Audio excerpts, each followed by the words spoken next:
Olá, meus irmãos, a paz do Senhor Jesus, amém? Sou o pastor Gelson da Igreja Pentecostal Templo de Louvor e estamos mais uma vez aí para trazer uma meditação da Palavra de Deus com os irmãos. Hoje vamos falar sobre a oração que prevalece, para a glória de Deus, amém?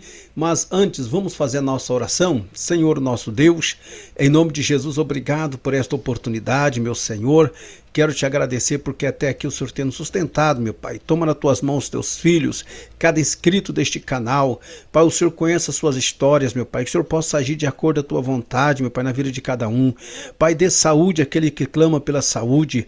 Guarda-os, livra-os, ó Pai. Entra com ação, com provisão do Senhor, pois tu és soberano. Oh Deus, eu clamo o milagre, Senhor, na vida dos teus filhos, meu Pai. Que ao decorrer da oração, da ministração, que o Senhor estenda tuas mãos para curar, para fazer um milagre em suas vidas, seus familiares, seus planos e projetos, em nome de Jesus. Amém, querido? Graças a Deus, estamos aí, né? Mais uma vez, para a glória de Deus. Hoje nós vamos falar aí sobre a oração que prevalece. Mas antes, deixa seu like, se inscreva e compartilhe esse vídeo em nome do Senhor Jesus. Amém? Deus, Ele é fiel, Ele é maravilhoso. Estou muito contente aí, né? Porque hoje é um dia maravilhoso, especial para todos, né? Mas glória a Deus então. Querido, perdão, vamos fazer a leitura em Lucas, capítulo de número 11, e o versículo 1 apenas, né, que fala assim: E aconteceu que, estando ele a orar num certo lugar, quando acabou, lhe disse um dos seus discípulos: Senhor, ensina-nos a orar, como também João ensinou seus discípulos. Olha que coisa interessante.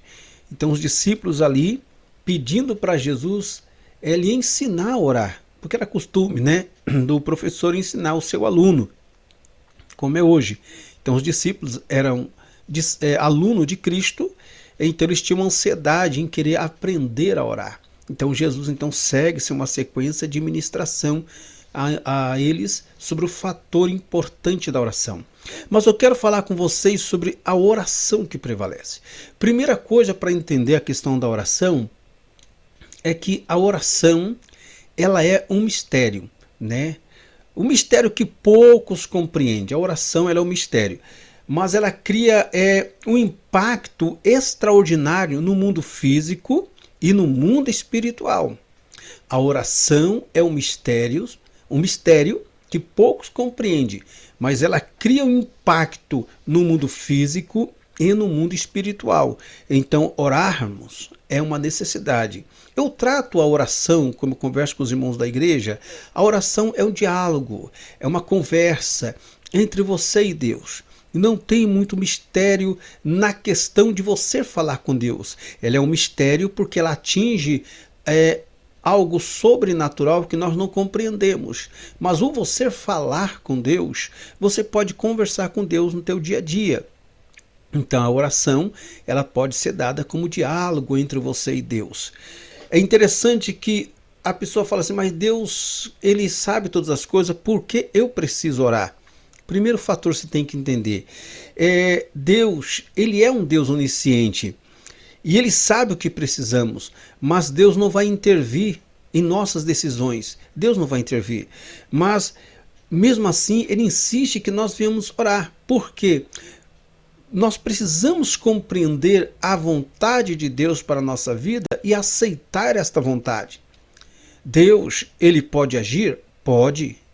Ele sabe o que vai acontecer? Sabe, mas Ele não interfere. Será o que você está pedindo para Deus? Será que isso está de acordo com a vontade de Deus? Vai fazer bem a você? Às vezes nós oramos, porque muitas das vezes podemos ser até egoístas. Então nós temos que ter sabedoria na oração, né? Nós temos que ter um entendimento. E existem outras coisas que ocorrem como barreira na oração. Vamos abordar isso mais para frente, quando abordarmos sobre a oração e o conflito espiritual ou a batalha espiritual. Mas primeiro nós temos que entender a oração. Nós precisamos compreender e aceitar a vontade de Deus em nossa vida. Então, nós pedirmos, orarmos, insistirmos, Deus vai revelar sua vontade para nós. É interessante que o poder da oração não reside o quanto ou no quanto você está orando, né? Oramos, claro, né? Mas o quanto nossas orações estão de acordo com os princípios da vontade de Deus. Não é a quantidade de oração, não é pelo fato de você ficar aí 5 horas, 6 horas, 10 horas buscando, orando, não é isso. Mas o quanto essa oração está de acordo com os princípios da vontade de Deus. E quais esses princípios que nós possamos aplicar em nossa vida. E quais serão os resultados que esse princípio da oração, né, vai causar em nossa vida. Temos que ter essa compreensão. A pessoa pede e não recebe. Tiago diz, porque pedis mal. Então temos que ter a compreensão. Como entender isso aí? Veja bem, quando você pega para ler Mateus 26:39, nos fala assim, e indo um pouco mais adiante, prostrou-se com o rosto em terra e orou. Meu Pai, se for possível, afasta de mim esse cálice. Contudo, não seja como eu quero, mas sim como tu queres. Jesus, na sua humanidade, ele sabia que ele tinha que passar pelo processo da cruz. E o processo da cruz, ele sabia que era muito doloroso. Ele sabia que ele seria espancado, sabia que iam escarnecer dele, sabia que ia colocar uma coroa de espinho sobre a sua cabeça, ia cravar o seu crânio ali, ia bater nele. Então ele já estava antecipando a sua dor em seu organismo físico. Então ele, na sua humanidade, ele disse, Pai, eu não quero passar por este momento. É muito doloroso, é muito sofrimento. Então, no sentido humano, Jesus disse, Pai, se possível, afasta de mim esse momento. O negócio vai ficar feio para o meu lado. Mas ele fala assim, contudo, não seja como eu quero, mas como tu quer. Então, o poder da oração está em nós aceitarmos o princípio para a nossa vida da vontade de Deus. Então, Jesus nos ensina primordialmente, antes da minha vontade, a vontade de Deus tem que prevalecer. É interessante que no capítulo 11, versículo 2, fala assim, e lhes disse, quando orardes, dizei, Pai, nosso que estás no céu, santificado seja o teu nome, venha o teu reino, seja feita a tua vontade, assim na terra como no céu. Olha que coisa interessante entendermos sobre o poder da oração. Então, a oração que prevalece é aquela oração que a vontade de Deus esteja em primeiro lugar em nossa vida. Então, você vai entender que quando você aceitar a vontade de Deus para a tua vida e os planos que Deus tem para você, a oração ela vai ter um impacto profundo. Deus vai agir soberanamente. Mas a questão é, até onde eu aceito a vontade de Deus? Será que Deus pode agir na minha vida? Será que Deus pode trabalhar? Né? Então, essa é interessante. Como diz assim, a oração que profere na terra, nada mais é que expressar a vontade de Deus no céu. A oração que se profere na terra, nada mais é do que expressar a vontade de Deus no céu. Porque Deus quer ver, né, você sendo abençoado. A oração não está presa, vamos dizer, somente no nosso desejo de que Deus ceda a nossa petição, né, e que preencha os nossos desejos egoístas. Não. A oração ela precisa ter uma conexão no mundo espiritual. Ela precisa estar conectada à vontade de Deus. Tiago 4:1 fala assim, de onde vêm as guerras e peleja entre vós? Porventura não vem disto, a saber, dos vossos deleites que nos vossos membros guerreiam? Cobiçais e nada tendes, matais, né? Sois invejosos e nada podeis alcançar, combateis e guerreais e nada tendes, porque não pedis. Pedis e não recebeste, porque pedis mal para gastar em vossos deleites. Então Tiago diz de um confronto espiritual dentro de nós, que muitas das vezes aquela guerra interna está em conflito. Então, às vezes, nós pedimos mal, nós temos que entender que a vontade de Deus é o que é prioridade em nossa vida. Então, Tiago, ele dá um esclarecimento muito profundo aqui. Então, a oração é simplesmente nós proferirmos a vontade de Deus perante né, Deus, né, e crermos, e nós orarmos que a vontade de Deus venha a ser feita. A nossa oração, ela vai criar um elo de unidade entre eu e Deus, entre Deus e mim. Então é interessante que quando nós abordarmos essa questão, estivermos orando, temos que fazer uma avaliação. Pai, o que eu estou pedindo está de acordo com a tua vontade? 1 João capítulo 5, 14 fala assim: e esta é a segurança que temos para com ele, que se lhe fizermos qualquer pedido de acordo com a vontade de Deus, temos certeza de que ele nos dá a atenção. A oração que prevalece é que está de acordo com a vontade de Deus. Então temos que entender, Senhor, está de acordo com a tua vontade? Eu quero tomar tal atitude, meu Deus, mas o Senhor está nesse negócio?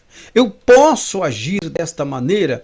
Eu posso fazer esta viagem? Eu posso assinar esse contrato, né, com esse amigo?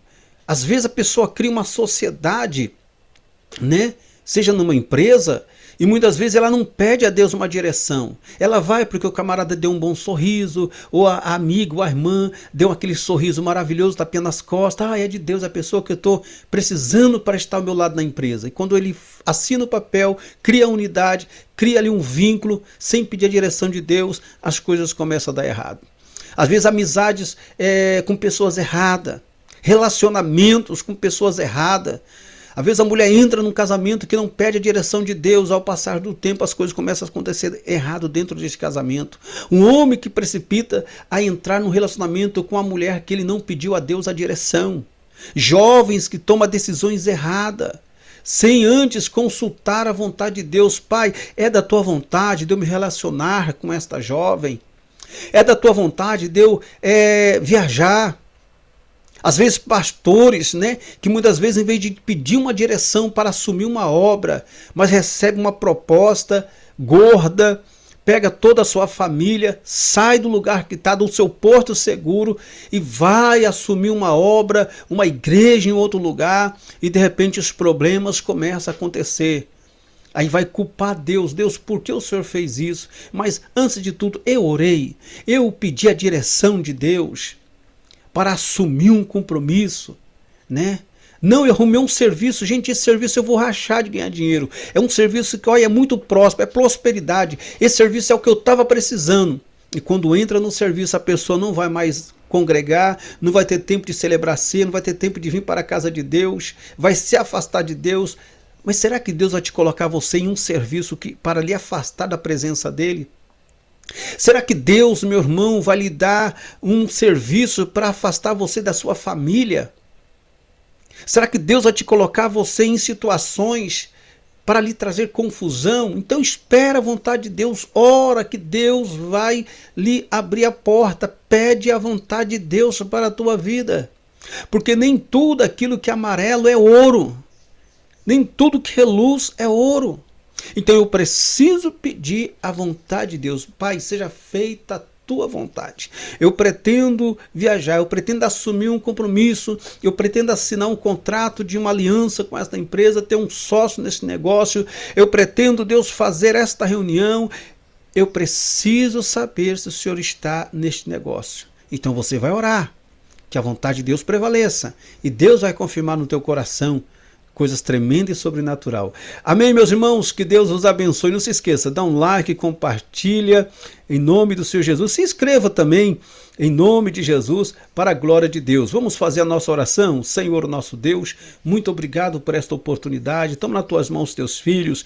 Meu Deus, aqueles que estão recebendo aí, Pai, seus familiares nesta visita, aí, ó Pai, por esse Natal, aqueles que vão participar em família nas suas reuniões, dá a eles graça, sabedoria, Deus, para falar do teu amor, da tua grandeza, da tua morte, da tua ressurreição.